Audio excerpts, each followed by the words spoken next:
നമസ്കാരം. കേരളത്തിൽ അങ്ങോളം ഇങ്ങോളം നിരവധി ക്രിമിനൽ പ്രതികൾ അഴിഞ്ഞാടുമ്പോഴാണ് തിരുവനന്തപുരം BJP കൗൺസിലറായ സുഗതനെ പൂട്ടാൻ വേണ്ടി വീട് തല്ലി തകർത്ത് അകത്തുകയറി ഭാര്യയെയും കുഞ്ഞിനെയും വരെ ആക്രമിച്ചുകൊണ്ട് ആകാശത്തേക്ക് വെടിവയ്പ് നടത്തി വലിയ നാടകം സൃഷ്ടിച്ച് പോലീസ് സുഗതനെ അറസ്റ്റ് ചെയ്യുന്നത്. നിയമം നടപ്പിലാക്കാനുള്ള പോലീസിന്റെ ശുഷ്കാന്തിയും ആഭ്യന്തര വകുപ്പിന്റെ കൃത്യനിർവഹണത്തിനോടുള്ള അതിരുകവിഞ്ഞ മോഹവും ഒന്നുമല്ല ഈ നാടകത്തിനു പിന്നിലെന്ന് കേരളത്തിലെ കൊച്ചുകുട്ടികൾക്ക് പോലും അറിയാം. സുഗതനെ പിടിച്ചകത്തിട്ട് കോർപ്പറേഷൻ മീറ്റിംഗുകളിൽ പങ്കെടുക്കാതെയും സത്യപ്രതിജ്ഞയ്ക്ക് വരാൻ കഴിയാതെയുമാക്കിയാൽ തിരുവനന്തപുരം കോർപ്പറേഷനിൽ BJPയുടെ നില തുലാസിലാക്കാമെന്നുള്ള കൊങ്ങികളുടെയും കമ്മികളുടെയും രഹസ്യ അജണ്ടയിൽ വിരിഞ്ഞ കഥയാണ്, അല്ലെങ്കിൽ തിരക്കഥയാണ് നടന്നത്. അങ്ങനെ സുഗതനെ പൂട്ടിയാൽ BJP ഭരണം അട്ടിമറിച്ച് കോർപ്പറേഷൻ ഭരണത്തിൽ കയറിയിരിക്കാനുള്ള കമ്മികളുടെയും കൊങ്ങികളുടെയും വ്യാമോഹമാണ് കഴിഞ്ഞ ദിവസങ്ങളിൽ കേരളം കണ്ട നാടകത്തിനു പിന്നിൽ. എന്നാൽ ഇപ്പോൾ ആ പ്രതീക്ഷയ്ക്ക് നല്ല മുട്ടൻ തട്ട് കിട്ടിയിരിക്കുകയാണ്. തിരുവനന്തപുരം കോർപ്പറേഷനിലെ വാഴോട്ടുകോണം വാർഡ് കൗൺസിലർ സുഗതനെ സത്യപ്രതിജ്ഞ ചെയ്യുന്നതിനായി നെടുമങ്ങാട് 2ാം ക്ലാസ് മജിസ്ട്രേറ്റ് കോടതി ഇടക്കാല ജാമ്യം അനുവദിച്ചു. ജൂലൈ 13 വൈകിട്ട് 5 മണി മുതൽ ജൂലൈ 14 രാത്രി 9 മണി വരെയാണ് ജാമ്യ കാലാവധി. തിരുവനന്തപുരം കോർപ്പറേഷനിലെ BJP കൗൺസിലർ സുഗതനെതിരായ കേസും തുടർന്നുണ്ടായ അറസ്റ്റ്, അതിനുശേഷം ലഭിച്ച ഇടക്കാല ജാമ്യം എന്നിവ സംസ്ഥാന രാഷ്ട്രീയത്തിൽ വലിയ ചർച്ചകൾക്ക് വഴിവെച്ചിരിക്കുകയാണ്. ഒരു വിഭാഗം ഇതിനെ നിയമത്തിന്റെ സ്വാഭാവിക നടപടിയായി വിശേഷിപ്പിക്കുമ്പോൾ മറ്റൊരു വിഭാഗം ഇതിന് രാഷ്ട്രീയ മാനങ്ങൾ നൽകുകയാണ്. എന്നാൽ ഈ വിവാദത്തിനിടയിൽ കോടതി ഉത്തരവുകളും കോർപ്പറേഷനിലെ യഥാർത്ഥ അംഗബലവുമാണ് ഏറ്റവും പ്രധാനപ്പെട്ട ഘടകങ്ങൾ. കോർപ്പറേഷനിൽ നേരത്തെ നടന്ന സത്യപ്രതിജ്ഞാ ചടങ്ങിൽ ഗുരുദേവ നാമത്തിൽ സത്യപ്രതിജ്ഞ ചെയ്തതിനെ തുടർന്ന് സുഗതനടക്കം 20 BJP കൗൺസിലർമാരുടെ സത്യപ്രതിജ്ഞ അസാധുവാവുകയായിരുന്നു. ഇതിനെ തുടർന്ന് വീണ്ടും സത്യപ്രതിജ്ഞ ചെയ്യുന്നതിനായി BJP കോടതിയെ സമീപിക്കുകയായിരുന്നു. വട്ടിയൂർക്കാവ് പോലീസിന്റെ റൌഡി ലിസ്റ്റിൽ ഉൾപ്പെട്ടയാളാണ് സുഗതൻ. അദ്ദേഹത്തിനെതിരെ നിരവധി ക്രിമിനൽ കേസുകൾ നിലവിലുണ്ട് എന്നാണ് പോലീസ് ഭാഷ്യം. 2019, 2023, 2025 വർഷങ്ങളിലായി മനഃപൂർവ്വമല്ലാത്ത നരഹത്യാശ്രമം, അതിക്രമിച്ചു കയറി വീടും വാഹനങ്ങളും തകർക്കൽ, സ്ത്രീകളെ ആക്രമിക്കൽ തുടങ്ങിയ ഗുരുതരമായ കേസുകളാണ് സുഗതന്റെ പേരിൽ ചാർത്തിയിട്ടുള്ളത്. ഇത്രയേറെ ക്രിമിനൽ കേസുകളിൽ പ്രതിയായിരിക്കെയാണ് കഴിഞ്ഞ തദ്ദേശ തെരഞ്ഞെടുപ്പിൽ BJP സുഗതനെ വാഴോട്ടുകോണത്ത് സ്ഥാനാർത്ഥിയായി മത്സരിപ്പിച്ചത് എന്നുള്ള ആരോപണം വേറെ. കോടതിയുടെ പരിഗണനയിലുള്ള 2 കേസുകളിലാണ് നിലവിൽ ഇടക്കാല ജാമ്യം അനുവദിച്ചിരിക്കുന്നത്.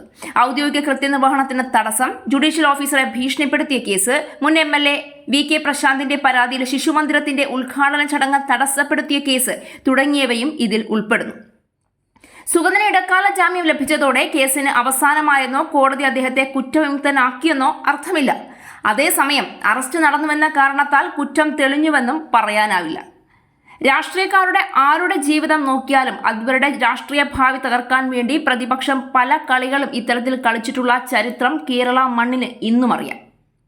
അന്വേഷണവും തുടർ നടപടികളും സ്വതന്ത്രമായി മുന്നോട്ട് പോകും. ഈ അടിസ്ഥാന നിയമതത്വം മനസ്സിലാക്കാതെ രാഷ്ട്രീയ പ്രതികരണങ്ങൾ മാത്രം വിലയിരുത്തുന്നത് യാഥാർത്ഥ്യത്തെ വളച്ചൊടിക്കുന്നതിന് തുല്യമാണ്.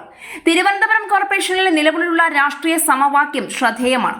ഒരു കൗൺസിലറുടെ നിയമപ്രശ്നം മാത്രം കൊണ്ട് ഭരണമുടൻ മാറുമെന്ന വിലയിരുത്തൽ രാഷ്ട്രീയമായി ഉയരുന്നുണ്ടെങ്കിലും അതിന് അംഗബലവും നിയമപരമായ നടപടിക്രമങ്ങളും ഉൾപ്പെടെയുള്ള ഘടകങ്ങൾ നിർണായകമാണ്. അതായത് അതിനുവേണ്ടി തിളപ്പിക്കാൻ വെച്ച വെള്ളം കമ്മികളും കൊങ്ങികളും അങ്ങ് വാങ്ങിവെക്കുന്നതായിരിക്കും നല്ലത് എന്ന് സാരം.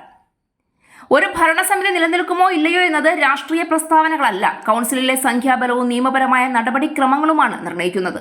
ഇനി നിർണായകമാകുന്നത് തുടർ കോടതി നടപടികളാണ്. കേസിലെ തെളിവുകൾ, സാക്ഷിമൊഴികൾ, അന്വേഷണ റിപ്പോർട്ടുകൾ എന്നിവയിലൂടെ അടിസ്ഥാനത്തിലായിരിക്കും അന്തിമ വിധി രൂപപ്പെടുക.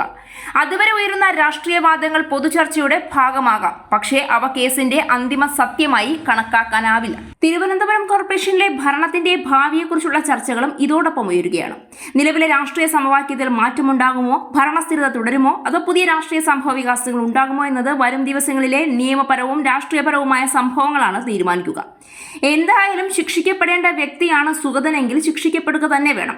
അതുപോലെ തന്നെ ഒരു കോർപ്പറേഷനിലെ ഭരണസമിതിയെ സുഗതൻ എന്ന ഒരൊറ്റ ആളിനെ കൊണ്ട് എയ്ത് വീഴ്ത്താമെന്ന് കരുതി അതിനുവേണ്ടി കരുക്കൾ ഒഴുക്കുന്ന, വാരിക്കുഴി കുരിക്കുന്ന ഇടതുപക്ഷത്തിന്റെയും വലതുപക്ഷത്തിന്റെയും ചിന്താഗതിയും രാഷ്ട്രീയ സംസ്കാരത്തിന് യോജിച്ചതല്ല എന്ന് വേണം പറയാൻ. അധികാരത്തിൽ വരേണ്ടത് തിരഞ്ഞെടുപ്പിനെ നേരിട്ടുകൊണ്ട് ജനങ്ങൾ നൽകുന്ന വിധിയെ മാനിച്ചുകൊണ്ടാണ്. അല്ലാതെ വഴിയിൽ തടഞ്ഞിരുന്നും തന്ത്രങ്ങൾ മെനഞ്ഞും എതിരാളിയെ നശിപ്പിക്കാൻ മുന്നിട്ടിറങ്ങുന്നത് ഒരു രാഷ്ട്രീയ പ്രവർത്തകന് ഉചിതമാണ് എന്ന് തോന്നുന്നില്ല. മേയറൂട്ടിയെ തിരുവനന്തപുരം നഗരത്തിലെ ജനങ്ങൾ എത്രയേറെ വെറുത്തു എന്നതിന്റെ മറ്റൊരു ഉദാഹരണമാണ് ആരാണ് സ്ഥാനാർത്ഥിയായി നിൽക്കുന്നത് എന്നത് പോലും ചിന്തിക്കാതെ BJP ചിഹ്നത്തിൽ മത്സരിച്ച മുഴുവൻ ആളുകളെയും വിജയിപ്പിക്കാൻ തിരുവനന്തപുരം നഗരത്തിലെ ജനങ്ങൾ തീരുമാനിച്ചത്. BJPയോടുള്ള ഇഷ്ടം എത്രമാത്രം അവർക്കുണ്ടോ അത്ര തന്നെ വെറുപ്പ് മേയറൂട്ടിയോടും LDF ഭരണസമിതിയോടും ഉണ്ടായിരുന്നു എന്നത് പകൽ പോലെ വ്യക്തമാണ്. അത്രയേറെ അഴിമതിയും അപവാദങ്ങളും ഭരണവിരുദ്ധ വികാരവുമാണ് കഴിഞ്ഞ കാലങ്ങളിൽ ഇടതുപക്ഷം വലിയ സംഭവമാണ് എന്ന് പറഞ്ഞ് അവതരിപ്പിച്ച മേയർ ആര്യ രാജേന്ദ്രൻ തിരുവനന്തപുരത്ത് നടത്തിക്കൂട്ടിയത്. സുഗതൻ പ്രതിയാണെങ്കിൽ ന്യായീകരിക്കുന്നത് ശരിയല്ല എന്നതുപോലെ തന്നെ മറ്റൊരു സംഭവം കൂടി ഇവിടെ എടുത്തു പറയേണ്ടതുണ്ട്. വീണ വിജയൻ എന്ന പിണറായി വിജയന്റെ മകൾ CMR എക്സാലോജി കേസിൽ ഇത്രയേറെ നിയമ നടപടികൾ നേരിടുമ്പോൾ, അന്വേഷണത്തിന്റെ പരിധിയിൽ വരുമ്പോൾ, പലപ്പോഴും പ്രതിയെന്ന് ആരോപിക്കപ്പെടുമ്പോൾ, പലവട്ടം ED ചോദ്യം ചെയ്യുമ്പോൾ പിണറായി വിജയനും രാഷ്ട്രീയത്തിൽ നിന്ന് കുറഞ്ഞ പക്ഷം വിട്ടുനിൽക്കേണ്ടതല്ലേ? കുറഞ്ഞപക്ഷം പ്രതിപക്ഷ നേതാവിന്റെ കസേരയെങ്കിലും ഈ വയസ്സാം കാലത്ത് വേണ്ട എന്ന് വെക്കാനുള്ള മിനിമം മാന്യത കാണിക്കേണ്ടതല്ലേ? അതൊന്നുമില്ലാതെ ഈ പിണറായിയുടെ മൂട് താങ്ങുന്നവരാണ് BJP പ്രവർത്തകരെ ആക്ഷേപിക്കുന്നതെന്ന് ഓർക്കണം. കോടിയേരി ബാലകൃഷ്ണൻ എന്നൊരു ഇടതുപക്ഷത്തിന്റെ കരുത്തനായ നേതാവിനെ നിങ്ങൾക്ക് ഓർമ്മയുണ്ടോ കമ്മികളെ? അദ്ദേഹത്തിന്റെ മകൻ ബിനീഷ് കോടിയേരിയെ കുറ്റം ചെയ്തു എന്ന് ആരോപിക്കപ്പെട്ടപ്പോൾ ഈ പറയുന്ന പിണറായി ഉൾപ്പെടെയുള്ള നേതാക്കളൊക്കെ കൂടി തന്നെയാണ് കോടിയേരിയെ രാഷ്ട്രീയത്തിൽ നിന്നും വെട്ടിമാറ്റിയത്. തലകുനിച്ച് കോടിയേരി വീട്ടിൽ പോയി ഇരുന്നത്. കമ്മ്യൂണിസ്റ്റ് പ്രസ്ഥാനം അത്രയേറെ നേരും നെറിയുമുള്ള പാർട്ടിയാണെങ്കിൽ ഇതേ തത്വം തന്നെ പിണറായി വിജയൻ എന്ന നിങ്ങളുടെ ഇപ്പോഴത്തെ വിഗ്രഹമില്ലാത്ത ദൈവവും ശീലിക്കേണ്ടതല്ലേ? മകളെക്കുറിച്ച് ഇത്രയേറെ ആരോപണങ്ങൾ ഉണ്ടാകുമ്പോൾ അന്വേഷണം കഴിയുന്നതുവരെ പാർട്ടിയുടെ വലിയ സ്ഥാനമാനങ്ങൾ വേണ്ട എന്ന് പറയാനെങ്കിലുമുള്ള ചങ്കുറപ്പുണ്ടോ നിങ്ങളുടെ നേതാവിന്? ഈ കൈകൾ ശുദ്ധമാണെന്ന നാഴികയ്ക്ക് 40 വട്ടം പറയുന്ന പിണറായിക്ക് ശുദ്ധമാണെന്ന് പൊതുജനം ഉറപ്പിച്ച് പറയുന്നത് വരെ രാഷ്ട്രീയത്തിന്റെ ഖദർ ഉരിവെച്ച് വീട്ടിൽ കുത്തിയിരിക്കാൻ തന്റെ ഇടമുണ്ടോ?